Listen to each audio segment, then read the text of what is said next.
Love you जान। तेरे जैसे आशिक बहुत देखे मैंने और उन्हें ठीक करना भी जानू। भाई ने लड़की धोखा दे दिला। लगाओ भोजपुरी में बेवफाई गाना। हमके पता चलल आज बा जेके चाहनी उहे धोखा बाज बा। हमके पता चलल आज बा जेके चाहनी उहे धोखा बाज बा। बड़ा मस्त गाना वाला खा। फेंक दे हम लवाना, छोड़ दे हम चूल्ही, तो छोड़ दे हम तोहर घर सैया।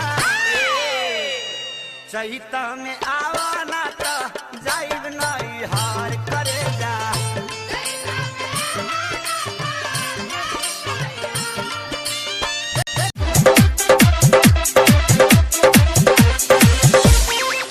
प्यार करे भता दोहरा दोहरा के।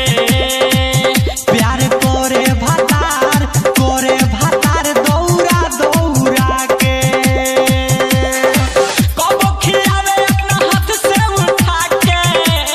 अरे चौबसिया डाले लगा रे। प्यार करे भतार दोहरा दौरा के।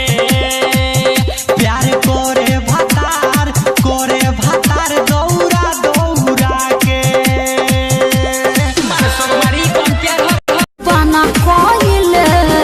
दौरा कहीं का हमारे कराना में तो पगली लिखाइले।